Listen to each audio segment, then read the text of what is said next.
Buenas tardes, mi nombre es Nilsa Espínola de Sotelo, soy de Santa Rita, Alto Paraná, Paraguay. Y en esta tarde quiero compartir con ustedes el crecimiento.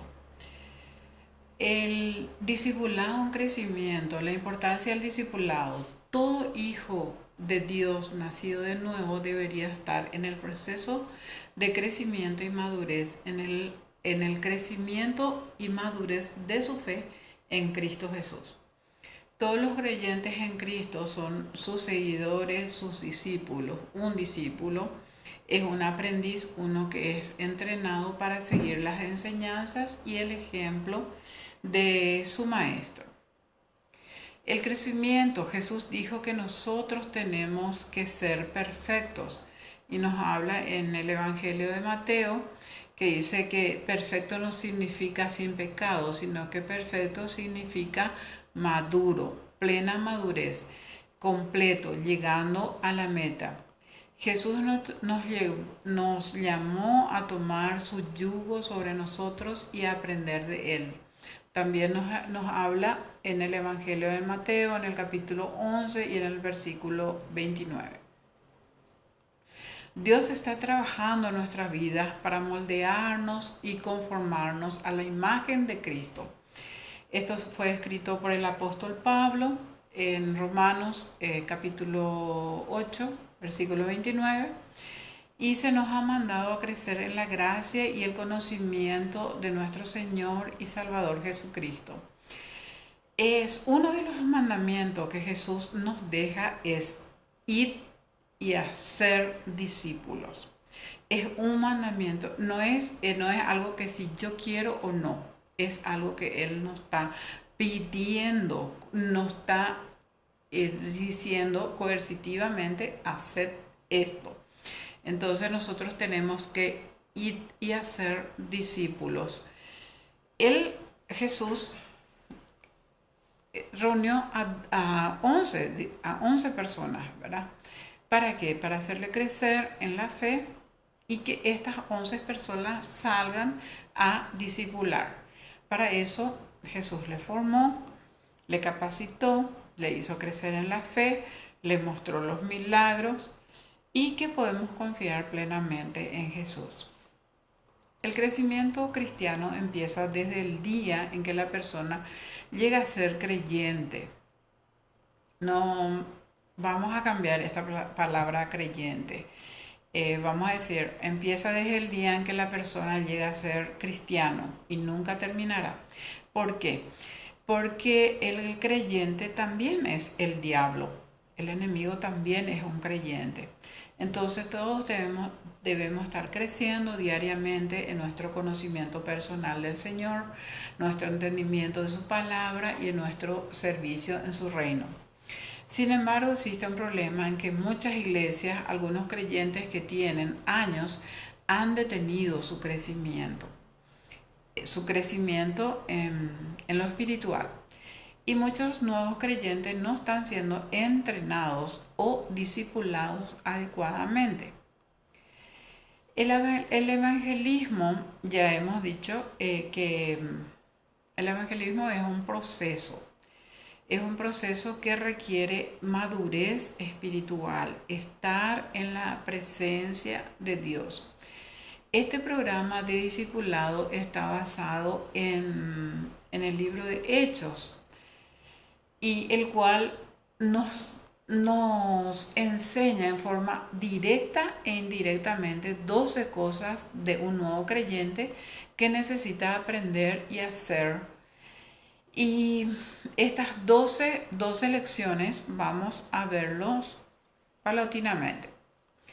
Introducción a Hechos. En el capítulo 2, en el versículo 36 al 47, encontramos la oración de apertura. Usa el tiempo de oración para una oportunidad para entrenar a los discípulos de cómo orar. Esto quiere decir, muchas veces nosotros decimos, Señor, tú sabes lo que yo necesito, te doy gracias por lo que me diste, perdona mis pecados, y no debe ser así.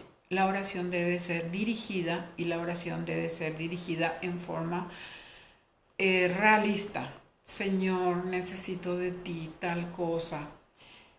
El tiempo de Dios es perfecto. Tal vez en el momento que nosotros pidamos algo, un carro, una casa, una salud, un trabajo, tal vez Él no nos dará en el momento que nosotros estemos pidiendo, porque Él tiene su tiempo y Él sabe cuál es el tiempo perfecto para eso, ¿verdad?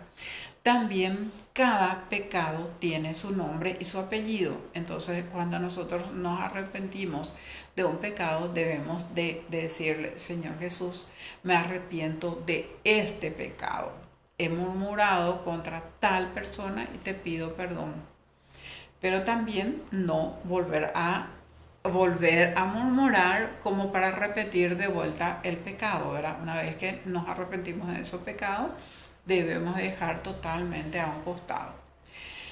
Un breve repaso. Deja que los discípulos den un breve repaso de las lecciones anteriores.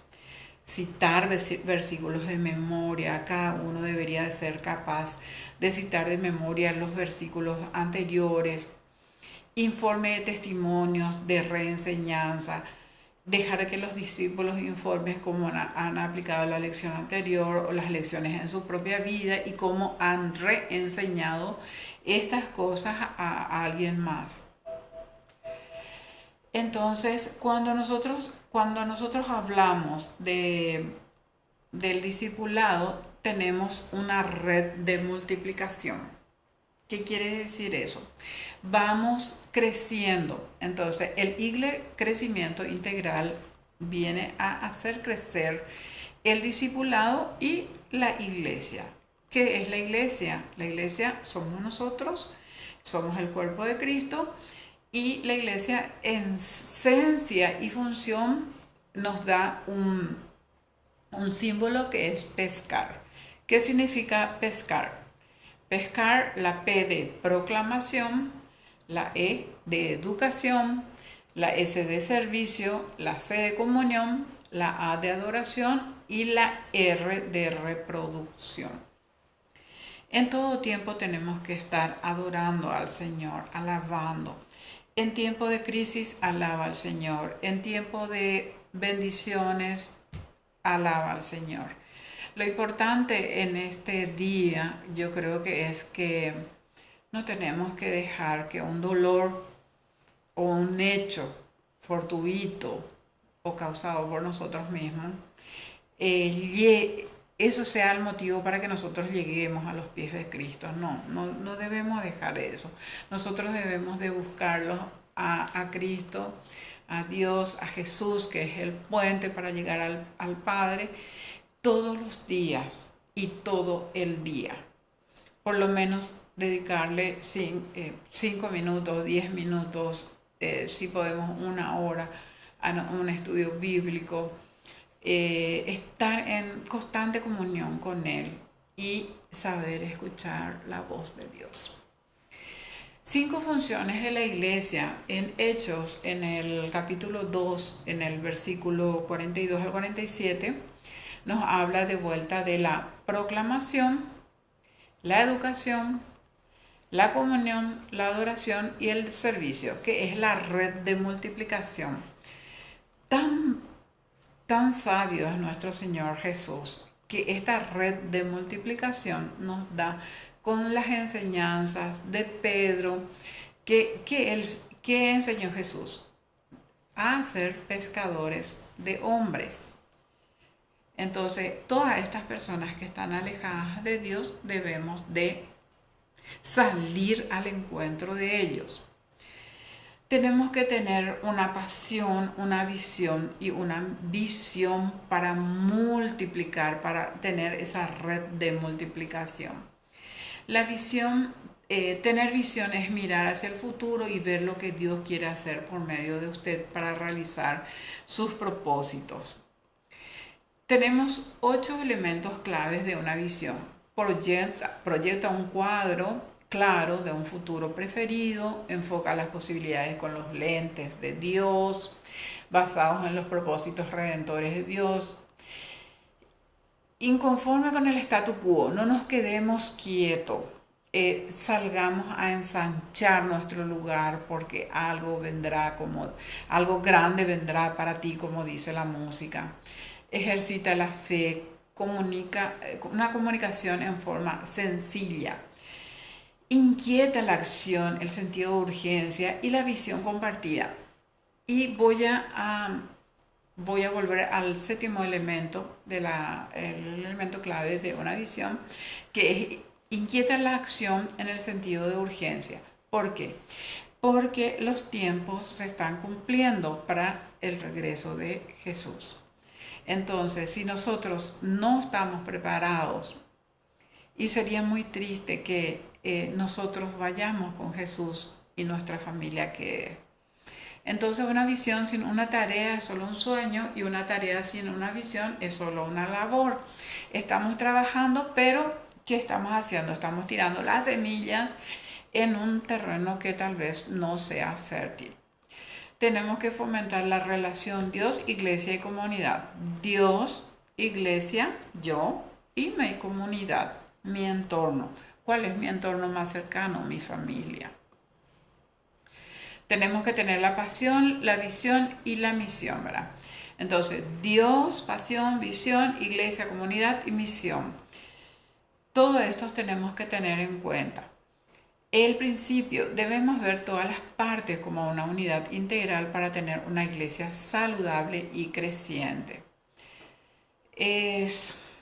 Las señales vitales de la iglesia saludable son la visión, el liderazgo, el cuerpo administrante y los recursos.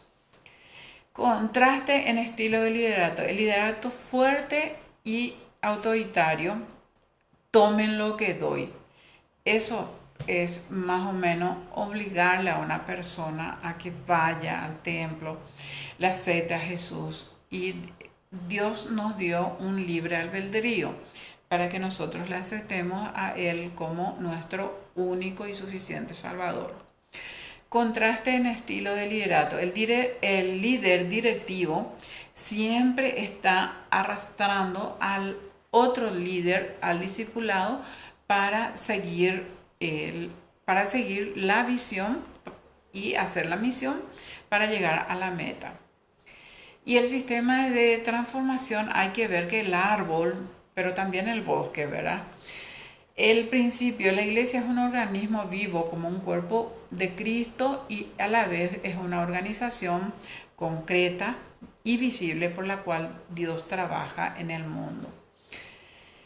En el sistema transformacional tenemos algunos parámetros. La gente entra de local y la gente ministra, que es la localidad, la tradición religiosa y los valores bíblicos. La iglesia de Cristo es la cabeza, no debemos olvidar. El liderato es seguir siempre en la formación, en la capacitación.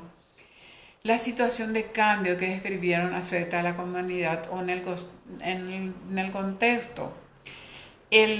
Cuando vamos a hacer crecer una iglesia, nosotros tenemos que tener algunas pautas a seguir. Por ejemplo, que la iglesia esté ubicada en un buen lugar, en donde haya por lo menos medio de transporte, exista energía eléctrica, que no esté en un campo desolado, para que sea más accesible a la gente a llegar, para que no tenga esa excusa y que no me voy a la iglesia porque no tengo medios de irme. Pero en cualquier lugar y en cualquier momento es muy bueno para evangelizar. Y la iglesia de impacto tiene un propósito, una misión integral, un gran mandamiento que es amar al Señor con todo tu corazón y sobre todas las cosas. Y ama a tu prójimo como a tú mismo. Y la gran comisión es ir y hacer discípulos, bautizándolos y enseñándoles. Y para finalizar, las personas que nosotros ganamos su alma para Cristo, debemos hacerlos un seguimiento. Me despido de ustedes con la bendición de Dios y sigamos adelante.